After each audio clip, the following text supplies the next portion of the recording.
আজকে একটু দক্ষিণ ভারতীয় টিফিন বানাবো, তাই জন্য একটু চাটনি বানানোর জন্য বাদাম ভেজে নিচ্ছি। আর এদিকে সাদা তিল নিয়েছি, আর তার সাথে ছোলার ডাল আর একটা শুকনো লঙ্কা। বেশি ঝাল দেবো না, অল্প করেই ঝাল দিয়ে এটাকে চাটনিটা বানাবো। কী বানাচ্ছি বলো তো বন্ধুরা? মাসুরি ভাজি।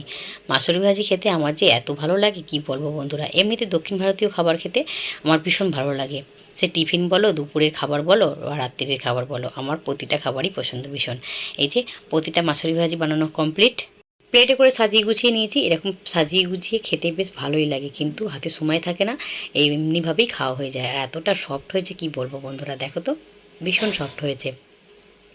আর তার সঙ্গে তো বাদামের চাটনি রয়েছে। যদি একটু নারকেল থাকতো এর সাথে, কিন্তু চাটনিটার স্বাদটাই পাল্টে যেত। নারকেল নেই, নারকেল ছাড়াই চাটনিটা বানিয়েছি। আর এই যে এতটা সফট হয়েছে, আমি আর তর সইতে পারছি না। আগে একটু খেয়ে দেখে নিই। এদিকে অ্যাকোয়ারিয়ামের মধ্যে যে মাছগুলো কি সুন্দর খেলা করছে, না আছে এদের কোনো চিন্তা, না আছে এদের কোনো ভাবনা, এরা আপন মনে খেলে যাচ্ছে। ঘড়িতে দেখো কটা বাজে, 11টা 26। এখনও বিছানা তোলা হয়নি। আগে টিফিনটা বানিয়ে খাইয়ে দাইয়ে মামসোনাকে স্কুলে পাঠিয়ে দিয়েছি।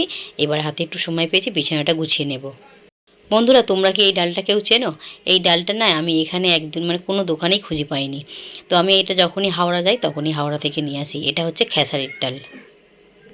মা জানে যে আমাদের দোকানে পাঁপড় বিক্রি করা হয়, তবুও দেখো মা এই যে পাঁপড়গুলো নিয়ে এসছে তামিলনাড়ু থেকে বয়ে।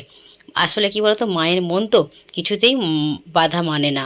মাকে বারণ করলেও মা শুনতে চায় না। এই পাঁপড়গুলো নিয়ে এসছে, দুদিকে ঢেলে নিয়েছি। এই পাঁপড়গুলো ভাজবো। তো এই তেল গরম করতেও রেখে দিয়েছি। থালা ভরে পাঁপড় ভেজে নিয়েছি। বাবু তো ভীষণ খুশি হয়ে গেছে পাঁপড় দেখে।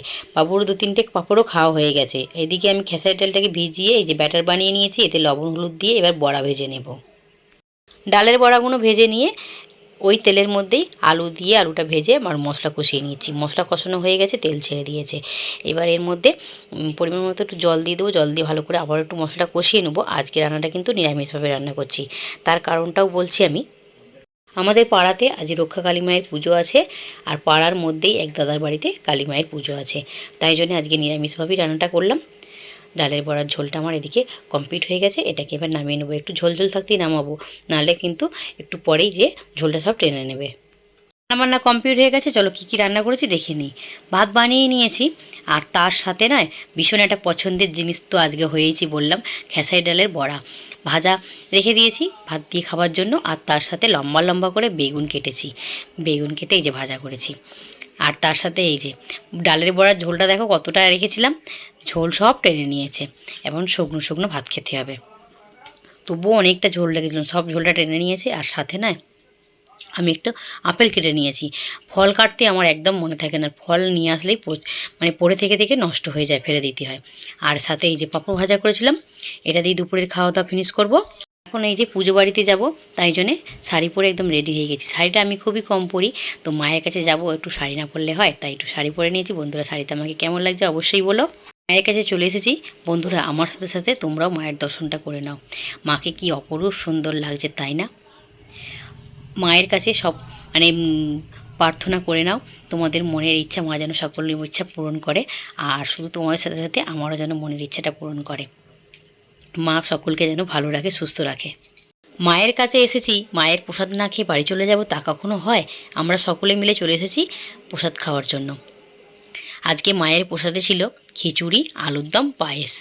এখানে এসেও মামসোনা দেখো বদমাইশি শুরু করে দিয়েছে, এত দুষ্টুমি করছে কি বলবো। কিছুতেই খিচুড়ি নিল না, নামমাত্র একটু খিচুড়ি নিয়েছে।